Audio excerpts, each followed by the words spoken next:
আমার প্রিয় মাধ্যমিকের শিক্ষার্থী বন্ধুরা, তোমাদের সকলকে আমার চ্যানেলে স্বাগত জানাই। আশা করছি তোমরা সকলে খুব ভালো আছো। আজকে আমি তোমাদের এবিটি এর মাধ্যমিকের টেস্ট পেপারের 447 এবং 479 পাতাতে তোমাদের যে ভূগোলের প্রশ্ন দেওয়া রয়েছে সেখান থেকে আমি তোমাদের এমসিকিউ এবং এসকিউ এর উত্তরগুলো একটু দেখিয়ে দেবো। ইতিমধ্যেই যারা চ্যানেলটিকে সাবস্ক্রাইব করে নিয়েছো তাদের সকলকে অসংখ্য ধন্যবাদ জানাই, আর যারা নতুন দেখছো তারাও চ্যানেলটিকে সাবস্ক্রাইব করে নিয়ে সাথে থেকো। চলো তাহলে শুরু করছি। ভূমিভাগের উচ্চতা বৃদ্ধিকে বলে আরোহণ।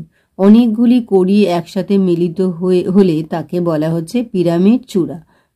মৌক্তিক মেঘ দেখা যায় স্ট্র্যাটোস্ফিয়ারে। বৃষ্টির ছায় অঞ্চল দেখা যায় পর্বতের প্রতিবাদ ঢালে। দিনে কোন নির্দিষ্ট স্থানে জোয়ার হয়? এটা দুবার।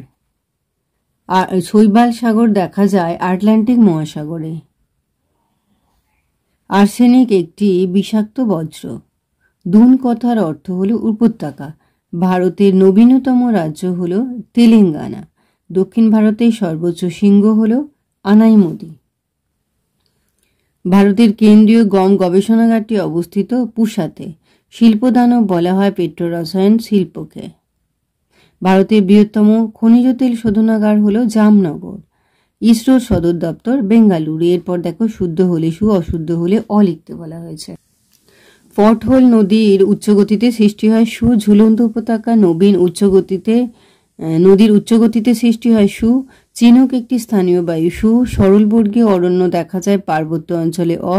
গোদাবরীকে দক্ষিণ ভারতের গঙ্গা বলা হয় সু। ইনজেকশনের সিরিঞ্জ একটা চিকিৎসা বজ্র, এটা হবে সু। উপগ্রহ চিত্রে ফলস কালার ব্যবহৃত হয় না, এটা হবে অ। আচ্ছা, এরপরে দেখো শূন্যস্থান পূরণ করতে বলা হয়েছে। মিয়েন্ডার নামটি এসেছে তুরস্কের, এটা হবে মিয়েন্ডার্স নাম থেকে। সমুদ্রস্রোত সৃষ্টির প্রধান কারণ হলো, এটা হবে নিয়ত বায়ু। নিরক্ষীয় অঞ্চলে লিখবে পরিচলন ধরনের বৃষ্টিপাত দেখা যায়। উষ্ণ ও শীতল স্রোতের প্রভাবে কুয়াশা ও ঝড় সৃষ্টি হয়। হ্রদের তলদেশ ভরাট হওয়াকে বলা হচ্ছে ভার্ব। ভূতাপ শক্তি একটি অপ্রচলিত শক্তির উদাহরণ। ভারতের জনসংখ্যা 382 জন প্রতি বর্গ কিমিতে।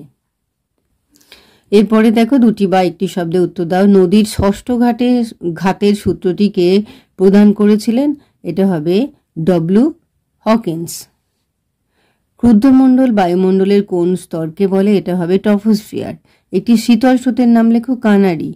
পাখির পায়ের মতো দেখতে একটি বদ্বীপের নাম লেখো মিসিসিপি। এল নিনো কোন অঞ্চলে দেখা যায়? এটা হবে পেরু উপকূলে।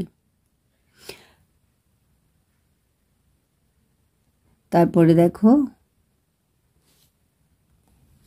শ্বাসমূল ও ঠেসমূল কোন উদ্ভিদে দেখা যায়? এটা হবে ম্যানগ্রোভ। তরল সোনা কাকে বলে? পেট্রোলকে। তারপর দেখো, কৌটুক লাইন কি রঙের হয়? এটা হবে বাদামি। স্তম্ভ মেলানো দেখো, কালো হিরে হয়ে যাবে কয়লা। দুন উপত্যকা, হেমাটাইট লোহা, আর সিলিকন ভ্যালি বেঙ্গালুরু। এরপর দেখো 479 পাতা। পাখির পায়ের মতো আকৃতি বিশিষ্ট বদ্বীপ দেখা যায় মিসিসিপি, মিসৌরি। মহাদেশীয় হিমবাহ অঞ্চলে বরফমুক্ত পর্বতের শীর্ষদেশকে বলে নুনাটাক্স। বায়ুর গতিবেগ মাপক যন্ত্রের নাম অ্যানিমোমিটার। পর্বতের ঢাল বরাবর ওপর থেকে নিচের দিকে যে বায়ু প্রবাহিত হয় তা হল ক্যাটাবেটিক বায়ু। পর্তুগালের পাশ দিয়ে প্রবাহিত শীতল সমুদ্র স্রোত হলো, এটা হবে কানাডি স্রোত। পৃথিবীর গুরুত্বপূর্ণ মৎস্য আহরণ কেন্দ্রগুলি উন্নতি লাভ করেছে, এটা হবে উষ্ণ ও শীতল সমুদ্র স্রোত। একটি জৈব ভঙ্গুর বজ্রের উদাহরণ হলো ধানের খোসা। সাতপুরা হলো একটি স্তূপ পর্বত।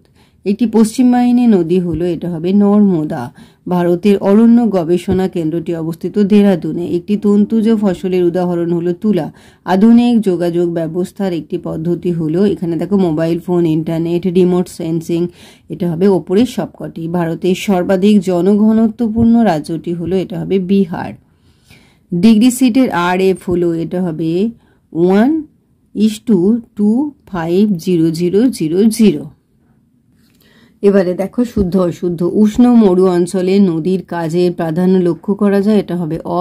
বৈপরীত্য উষ্ণতায় উচ্চতা বৃদ্ধির সঙ্গে সঙ্গে উষ্ণতা বৃদ্ধি পায় সু। দুটি মুখ্য জোয়ারের মধ্যে সময়ের ব্যবধান 12 ঘন্টা 26 মিনিট অ। শীতল সমুদ্র স্রোত মেরু অঞ্চলে উৎপত্তি লাভ করে, এটা সু। ধান চাষের জন্য কৃষ্ণ মৃত্তিকা আদর্শ, এটা হবে অ। গুজরাটের প্রধান শিল্প হলো লৌহ ইস্পাত শিল্প, এটা অ। ট্রপো মানচিত্রে বিভিন্ন ভৌগোলিক বিষয়সমূহ নানা সংকেত দ্বারা বোঝানো হয়, এটা হবে সু।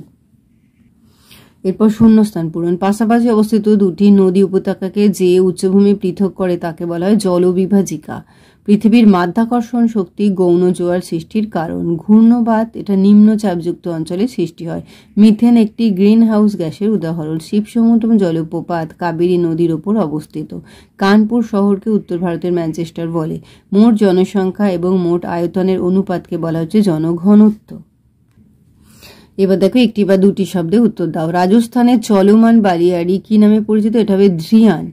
কোন অঞ্চলটি আন্তঃক্রান্তীয় অভিসৃতি অঞ্চল নামে পরিচিত, নিরক্ষীয় অঞ্চল। পৃথিবীর বৃহত্তম মগ্ন চড়াটির নাম কি, এটা হবে গ্র্যান্ড ব্যাংক। ভারতের একটি বৃষ্টিছায়া অঞ্চলের নাম লেখো শিলং। ভারতের শুল্কমুক্ত বন্দরটির নাম কি, কান্দালা। ভারতের কোন রাজ্যে বনভূমির পরিমাণ সবচেয়ে বেশি, এটা হবে মধ্যপ্রদেশ।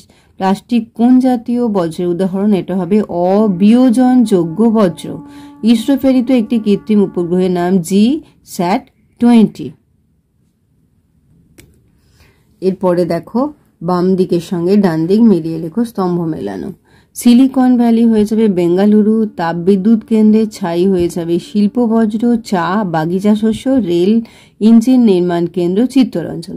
তাহলে আমার প্রিয় মাধ্যমিকের শিক্ষার্থী বন্ধুরা, আজকে তোমাদের আমি মাধ্যমিকের এবিটি এর যে টেস্ট পেপার প্রকাশিত হয়েছে তার 447 পাতা এবং 479 পাতাতে যে ভূগোলের প্রশ্ন দেওয়া রয়েছে সেখান থেকে আমি তোমাদের এমসিকিউ এবং এসিকিউ এর উত্তরগুলো একটু দেখে দিলাম। আশা করছি সকলেই বুঝতে পেরেছো। ভিডিওটি দেখার জন্য তোমাদের সকলকে অসংখ্য ধন্যবাদ জানাই। ভালো লাগলে লাইক করো, কমেন্ট করো, বন্ধুদের মধ্যে শেয়ার করো। আগামী দিনে নতুন নতুন ক্লাসগুলো পাওয়ার জন্য অবশ্যই চ্যানেলটিকে সাবস্ক্রাইব করে নিয়ে সাথে থেকো। তোমরা সকলে খুব ভালো থেকো।